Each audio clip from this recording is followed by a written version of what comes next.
Hello साथियों, कैसे हैं आप लोग। आई होप आप लोग अच्छे हो। तो आइए आज हम क्या होता है कि जब के सीरीज़ में कुछ और रिएक्शंस देखते हैं।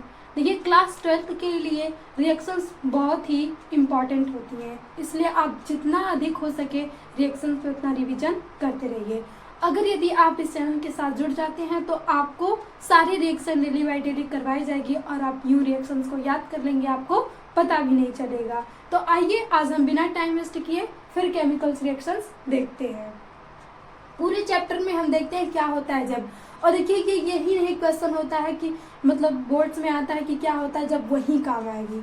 ये रिएक्शन हमें किसी की प्रिपरेशन में काम आ सकती है, किसी की केमिकल रिएक्शन में काम आ सकती है, कोई नेमिंग रिएक्शन हो सकती है। इसीलिए ये रिएक्शन बहुत ही इंपॉर्टेंट है। अगर आप क्लास 12 के स्टूडेंट हैं तो प्लीज़ अगर लेक्चर स्टार्ट करें तो अंत देखें, ताकि आप जो भी केमिकल रिएक्शन आपका क्लियर हो जाए। तो सबसे पहले आज हम देखते हैं कि बेंजीन की अभिक्रिया हम कार्बन मोनोऑक्साइड व HCl की HCl से करवा रहे हैं। और जब भी कोई रिएक्शन CO और HCl की उपस्थिति में करवाई जाती है तो वहाँ आपको एनहाइड्रेटेड यानी निर्जल AlCl3 या CuCl लेना अनिवार्य होता है। तो ये होता है हमारा उत्प्रेरक के रूप में, यहाँ से इसे लेना अनिवार्य होता है। अब बेंजीन की बात है तो हम यहाँ बेंजीन बना लेते हैं। C6H6 बेंजीन का फार्मूला होता है और ये कुछ हमारे बेंजीन की संरचना होती है। अब इसके रिएक्शंस करवाना है आपको CO प्लस HCl और उपस्थिति आपको लेना है AlCl3 CuCl, इसे निर्जल भी लिख सकते हैं आप यहाँ पे, या एनहाइड्रेटेड। अब यहाँ से क्या फॉर्मेशन होगा, तो देखिए यहाँ से बनता क्या है,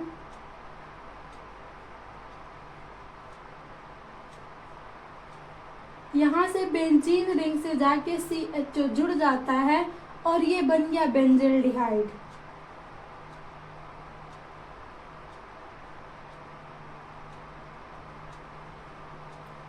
बेंजिल्डिहाइड, और ये एक बेंजिल्डिहाइड बनाने की मतलब मेथड भी हो गया। और इस रिएक्शन का एक बहुत अच्छा नाम है, इसे हम गाटरमान अभिक्रिया भी कहते हैं। गाटरमान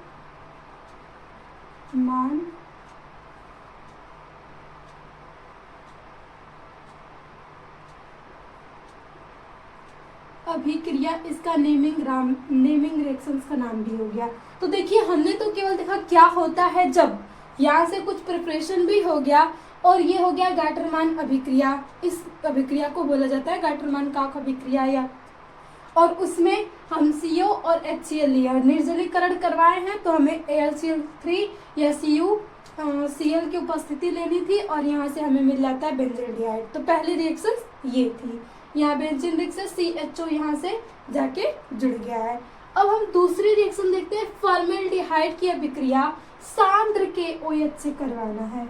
अब फॉर्मेल्डिहाइड, अब यहाँ से ये प्रॉब्लम आता है कि फॉर्मेल्डिहाइड का फार्मूला क्या होता है, तो सिंपल्स जो हम पहली एल्डिहाइड होती है HCHO, वही फॉर्मेल्डिहाइड होती है। जैसे हम उसमें C को भी काउंट करते हैं क्योंकि इस ग्रुप में C है तो ये भी काउंट होगा यहाँ पे नामकरण करते समय। तो इसीलिए हम यहाँ फॉर्मेल्डिहाइड का फार्मूला संरचना से बनाते हैं, C++OH।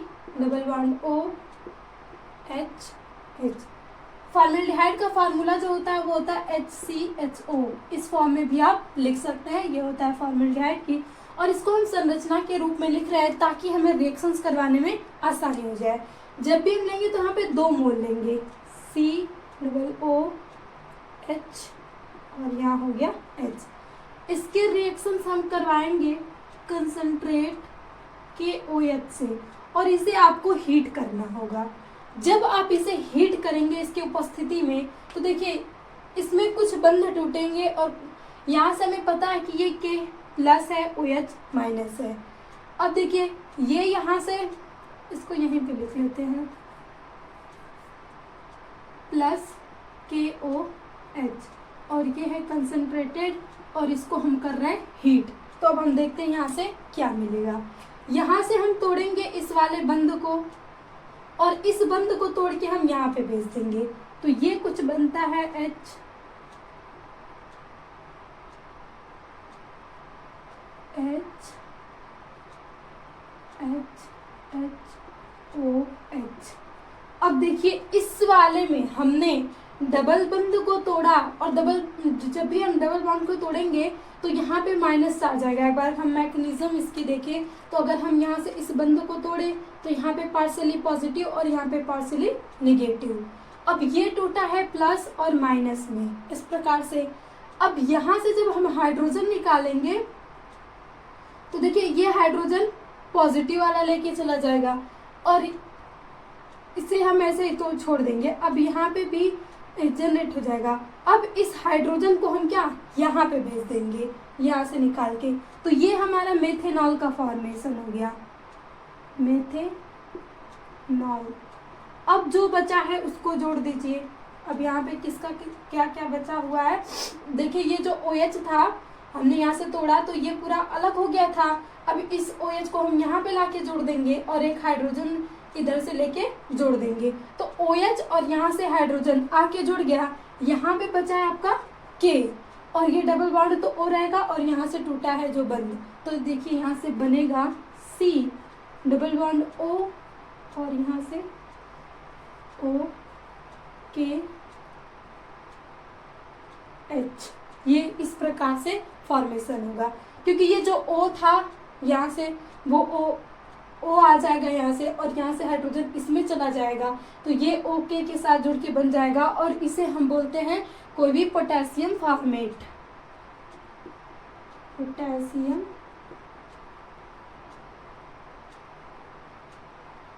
फॉर्मेट दो प्रकार के यहाँ से आपको मेथेनॉल मिलेगा और पोटेशियम फॉर्मेट मिलेगा।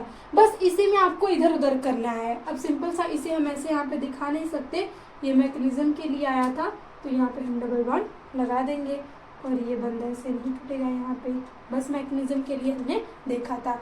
यहाँ से हमने इसको हटाया था तो ये पॉजिटिव और यहाँ पे था निगेटिव। इस O को और K एक साथ आके जुड़ गए, क्योंकि O माइनस था और K प्लस था, तो ये साथ जुड़ के यहाँ पे आके जुड़ गए माइनस के साथ, और ये जो H था इसके साथ चला गया और OH यहाँ पे आके जुड़ गया, तो यहाँ से बना मेथेनॉल और ये पोटेशियम फॉर्मेट का फॉर्मेशन हो गया। तो जब भी हम फॉर्मेल्डिहाइड की रिएक्शन सांद्र के OH के साथ करवाएंगे तो हमें मेथेनॉल प्लस पोटेशियम फॉर्मेट मिलेगा, इतना याद रखना है आपको। यहीं पे अगर आप बेंजीन फॉर्मेल्डिहाइड ले लेते हैं तब भी यही होगा, मतलब इस संरचना को आपको क्या करना है, केवल बेंजीन में जोड़ देना है। इसे भी HCHO को बेंजीन में जोड़ देंगे तो भी फार्मूला आपको यही प्राप्त, जो कुछ चीजें प्राप्त होगी ऐसे ही होंगी। अब हम एल्कील बेंजीन की अभिक्रिया क्षार के NO4 से करवा रहे हैं।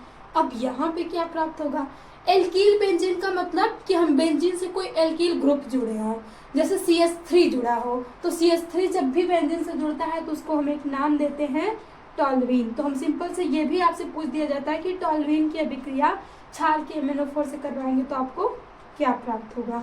ये हमारे पास हो गया टॉल्यूइन और इसकी रिएक्शन हम करवा रहे हैं के MnO4 के OH की उपस्थिति में, और इसे भी हमें हीट करना है। अब देखिए यहाँ से क्या मिलेगा, यहाँ से इसका हो जाता है ऑक्सीकरण। जब भी आप MnO4 लेंगे उत्प्रेरक के रूप में तो किसी यौगिक का होगा ऑक्सीकरण, तो यहाँ से जब ऑक्सीकरण होता है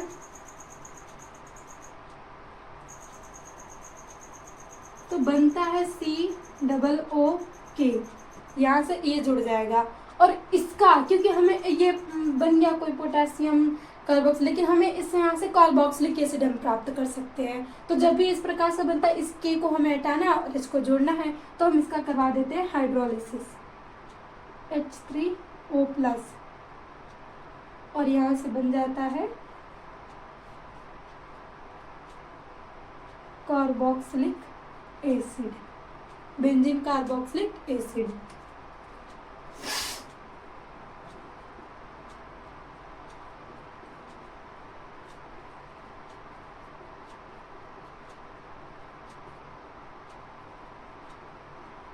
कार्बोक्सिलिक अम्ल। तो ये था 3 रिएक्शन क्या होता है। जब पहली रिएक्शन हमने बेंजीन की COCl HCl की उपस्थिति में करवाया तो हमें बेंजील्डिहाइड प्राप्त हुआ। दूसरी रिएक्शन हमने फॉर्मेल्डिहाइड की प्रक्रिया सांद्र के वजह से करवाए तो हमें मेथनॉल प्लस पोटेशियम फॉर्मेट का प्राप्ति हुई। और जब हम एल्कील बेंजीन की अभिक्रिया के क्षारीय के एमिनोफोर से करवा रहे हैं तो मतलब हमें कोई ना कोई क्षार यूज करना होगा। और यहाँ होता है ऑक्सीकरण।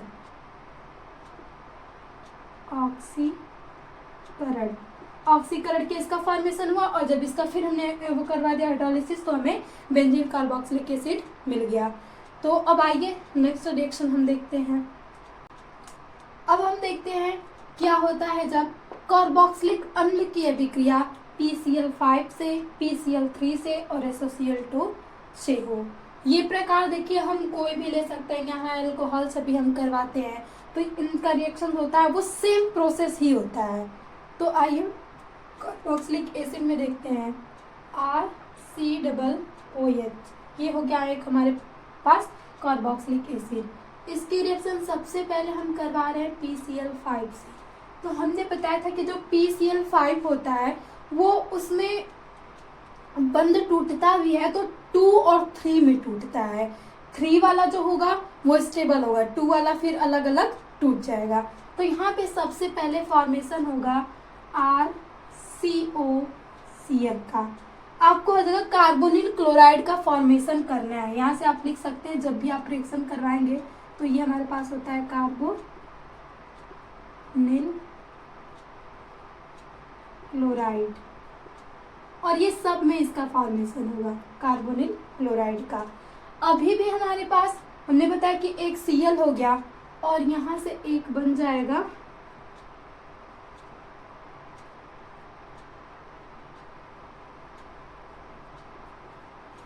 POCl3 प्लस HCl का फॉर्मेशन हो जाएगा।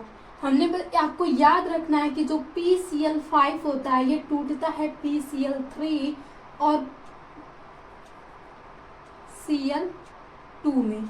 इस प्रकार से इसके बंध टूटते हैं। जो इसमें एक्सियल और इक्वेटोरियल दो बंध होते हैं तो जो इक्वेटोरियल होते हैं बहुत ही मतलब मजबूत होते हैं तो वो Cl3 के फॉर्म में ही रहेंगे और जो ये मतलब इक्वेटोरियल होता है वो Cl2 होता है। तो ये अलग अलग टूट के देखिए एक Cl यहाँ पे चला गया और एक Cl यहाँ पे चला गया, लेकिन ये हमारा जो 3 रहेगा ये हमेशा कहीं भी होगा तो POCl3 किसी के वो Cl3 के साथ ही जुड़ा रहता है। तो इस प्रकार से ये बंध बनता है और ये जितने भी आपको कोई भी यहाँ पे कुछ भी चेंज करके दे सकता है। यहाँ पे अल्कोहल ले सकता है, कुछ और भी मतलब क्लोराइड हैलाइड जो भी वो ले सकता है और यहाँ पे लिया है कार्बोक्सिलिक एसिड, तब भी रिएक्शन सेम होगी। फॉर्मेशन होगा कार्बोनिल क्लोराइड का और यहाँ पे POCl3 और HCl अम्ल का। देखिए अब यह अभिक्रिया बैलेंस है कि नहीं, ये केमिकल रिएक्शन है तो हमें इसे बैलेंस करना अनिवार्य होता है। यहाँ से COOH तो यहाँ से हमने इतने को लिया, पता है कि ये टूटेगा तो ये माइनस और ये प्लस पार्शियली प्लस होगा, ब्रेकडाउन होगा। और यहाँ से जो Cl होता है ऑलरेडी इस पे माइनस चार्ज ही होते हैं तो ये Cl हमारा चला जाता है इसके पास तो ये आके जुड़ गया। और फिर उसके बाद ये जो OH होता है ये भी टूट जाता है। ये हमारा O है, इस पे आएगा नेगेटिव चार्ज इस पे और इस पे आएगा पॉजिटिव चार्ज। तो ये O यहाँ से जाएगा और Cl3 को लेगा और POCl3 बना लेगा और ये H हमारा H को Cl मिलता है तो आसानी से HCl के साथ जुड़ के हाइड्रोक्लोरिक का फॉर्मेशन कर लेता है। तो Cl अगेन निगेटिव है तो इसके साथ जुड़ के ये HCl का फॉर्मेशन कर लेगा। तो पहले तो ये रिएक्शन थी कि जब हमने PCl5 से करवाया तो हमें मिला कार्बोनिल क्लोराइड, फॉस्फोक्लोराइड और HCl अम्ल का फॉर्मेशन हुआ। अब हम देखते हैं कि जब इसी की अभिक्रिया PCl3 से करवाएं तो हम लेते हैं RCO प्लस PCl3। अब देखिए इसमें किसका फॉर्मेशन होगा, तो यहाँ पे जब हम इसको बनाते हैं तो ये तो कंफर्म है कि आपको RCOCl मिलेगा ही मिलेगा। और यहाँ पे याद रखना है कि H3PO3 का फॉर्मेशन होता है यहाँ पे। अब ये अभिक्रिया बैलेंस है नहीं क्योंकि यहाँ पे 3 1 4 ऑक्सीजन हो जा रहा है, फास्फोरस तो सही है 1 1 और हाइड्रोजन भी हम देखें तो हाइड्रोजन भी अधिक हो जा रहा है तो हम यहाँ पे कर देते हैं 3 और यहाँ पे भी कर देते हैं 3, अभिक्रिया हो जाती है बैलेंस। देखिए 3 ऑक्सीजन यहाँ पे और 3 ऑक्सीजन 6 ऑक्सीजन इधर हो गए और ये 2 ऑक्सीजन है, लेकिन यहाँ पे 3 से मल्टीप्लाई करेंगे तो 6 ऑक्सीजन इधर, तो 6 से 6 बराबर हो गया। हाइड्रोजन भी आप देखिए 3 हाइड्रोजन यहाँ पे, Cr3 है तो Cr भी 3 है। तो इस प्रकार से हम अभिक्रिया को बैलेंस कर लेते हैं। अब हम अभिक्रिया को करवाना है COCl2 SOCl2 के साथ, तो हम RCOOH प्लस SOCl2 लेंगे। अब हम यहाँ से देखते हैं कि क्या बनता है। देखिए जो Cl2 है, यहाँ से 2 क्लोरीन हमें मिल जाएंगे, Cl क्लोरीन हमें मिल गया। अब इस पे भी नेगेटिव चार्ज है, इस पे भी नेगेटिव चार्ज है, तो ये सबसे पहले तो ये आप निकालेंगे कि ROCl, ये तो बनना कंफर्म है, तो सबसे पहले जब आप इसे निकाल लेंगे तो इसमें से देखिए ROCl इतना आपने निकाल लिया, आपके पास बचा है ये और एक Cl। तो अब देखिए ये होता है निगेटिव, ये होता है पॉजिटिव, तो ये सीधे कहेगा भैया हम तो चले Cl के पास। अब ये O कहेगा अब हम कहाँ जाएं, तो ये आ जाएगा इसके पास, क्योंकि यहाँ पे मतलब ये अलग होता है तो ये पॉजिटिव चार्ज था, इसीलिए यहाँ पे फॉर्मेशन हो जाएगा। अब देखिए SO जाके जुड़ रहा है, तो ये किसका फॉर्मेशन हो गया, SO2 का, और HCl के पास गया तो यहाँ से बन गया है HCl। इस प्रकार से जब हम अभिक्रिया को आयनीकृत कर लेते हैं, और कुछ मेन पॉइंट होता है कि जैसे इस तीनों में कॉमन था कि कार्बोनिल क्लोराइड का फॉर्मेशन तो होना अनिवार्य है, तो इस प्रकार से ये अभिक्रिया हो गई। यहाँ पे ये जो क्लोरीन था, क्लोरीन इसके साथ गया है, तो ये देखिए ये सभी के साथ जुड़ के और हमें कंपाउंड दे गए RCOCl SO2 और HCl। ये गैस है तो ये आसानी से निकल जाएगी, और यहाँ पे जो कार्बोनिल क्लोराइड होता है उसे हम आसानी से एकत्र कर सकते हैं। अब लास्ट रिएक्शन है कार्बोक्सिलिक अम्ल की अभिक्रिया अमोनिया से करवाना है। NH3 अमोनिया का फॉर्मूला है, तो पता होगा। अब हम कार्बोक्सिलिक अम्ल ले लेते हैं RCOH, ये हमारे पास हो गया। अब इसकी अभिक्रिया हम करते हैं NH3 से। अब जब भी हम NH3 से यहाँ से अभिक्रिया करवाएंगे तो बनता है जो इसमें मध्यवर्ती कंपाउंड, वो RCONH4, इस पे पॉजिटिव इस पे नेगेटिव, ज्विटर आयंस का फॉर्मेशन होता है। अब इसको जब हम यहाँ से करते हैं हीट तो यहाँ से निकल जाता है H2O। पता है कि जब हम हीट करेंगे तो उसमें जो जल है वो निकलना तो अनिवार्य ही है। अब जल निकलेगा तो बचेगा क्या, यहाँ से देखिए यहाँ से एक O निकलता है और यहाँ से निकलता है H2O, और ये दोनों आपस में जुड़ के H2O तो निकाल लिए। अब आपके पास बचा है इधर से RCO और इधर से बचा है NH2, 4 था, 2 हाइड्रोजन हमने निकाल दिया है, तो यहाँ पे फॉर्मेशन होता है RCONH2 का, तो ये बन जाता है हमारे पास एल्किल एमाइड। CONH2 है, इसको हम एमाइड बोल सकते हैं। इस प्रकार से फॉर्मेशन होता है केमिकल रिएक्शंस में। कार्बोक्सिलिक अम्ल ले लिया हमने, अमोनिया से रिएक्शंस करवाया, तो अमोनिया जब भी रिएक्ट करती है तो वो अमोनियम आयन बना लेती है, और इसको एक और हम ज्विटर आयंस के नाम से भी जानते हैं, क्योंकि देखिए यहाँ पे निगेटिव पॉजिटिव ऐसा जब होता है तो हम उसे ज्विटर आयंस बोलते हैं। अब ये हो गया अमोनियम का फॉर्मेशन, तो अमोनियम NH4 कभी स्टेबल तो रह नहीं सकता। अब जिसे भूख लगे वो कहीं बैठ सकता है, चार्ज दिख रहा है, ये कभी यहाँ पे रुकेगी नहीं रिएक्शंस। भी आपको भूख लगती है तो आप इधर उधर दौड़ना शुरू कर देते हैं, वैसे ये एटम्स हैं भाई, अब ये भी भूखे रहते हैं और कोई सोचता है कि भाई हमारे पास ज़्यादा है दे देते हैं। तो ये पॉजिटिव वाला तो कहता है, पॉजिटिव वो होता है कि जो देना चाहता है, निगेटिव वो चाहता है हमें मिले तो हम ले लें। तो ये अब आयन के रूप में तो रहेगा नहीं, तो यहाँ से जब ये मीट करते तो जल निकल जाता है और यहाँ पे RCONH2 का फॉर्मेशन हो जाता है। तो इस प्रकार से हम इतने रिएक्शंस आसानी तरीके से देख लिए। देखिए केमिकल रिएक्शन आसान नहीं है, बस इसे आप हार्ड बना लेते हैं कि ऐसे केमिकल रिएक्शन है, नहीं होगी, इतनी हार्ड है। तो आप कोई भी चीज़ अगर दिमाग से सोच लेंगे कठिन है तो वो कठिन तो होना अनिवार्य है। अगर आप असंभव कार्य को भी सोच लेते हैं कि नहीं ये आसान है तो आपके लिए आसान है, भले वो कितना भी असंभव हो न क्यों। सारा जो गेम होती है ना वो हमारे ब्रेन के सोचने पे निर्भर करती है। हम पहले ही सोच ले हार गए ना तो हार जाएंगे पक्का। अगर आप हारने वाले, वहां पे ऐसा लग रहा है कि आप हार सकते हैं, लेकिन आपके ब्रेन में चल रहा है कि नहीं हम जीत सकते हैं, तो 99% चांस होते हैं कि आप जीत सकते हैं, क्योंकि आप पॉजिटिव सोच रखते हैं और ये बहुत ही मायने रखती है। तो इसीलिए आप रिएक्शन से डरे ना। देखिए इसमें हमने वही कहा, बस आपको आंस में तोड़ने आना चाहिए। सबसे इम्पोर्टेंट ये है कि कौन पॉजिटिव होता है कौन नेगेटिव, और इसमें होता क्या, पॉजिटिव वाले को नेगेटिव के पास, नेगेटिव वाले को पॉजिटिव के पास, यही तो सर करते हैं, बस इधर से उधर ट्रांसफर करना है, तो यही होता है। बस थोड़ा सा रिविजन करिए, आसान हो जाएगी रिएक्शन। तो इसी के साथ मिलते हैं नेक्स्ट सेशन में, नेक्स्ट रिएक्शन के साथ। अगर आपको सेशन अच्छा लगा तो प्लीज़ ज़्यादा से ज़्यादा शेयर करें। थैंक यू, मिलते हैं नेक्स्ट सेशन में।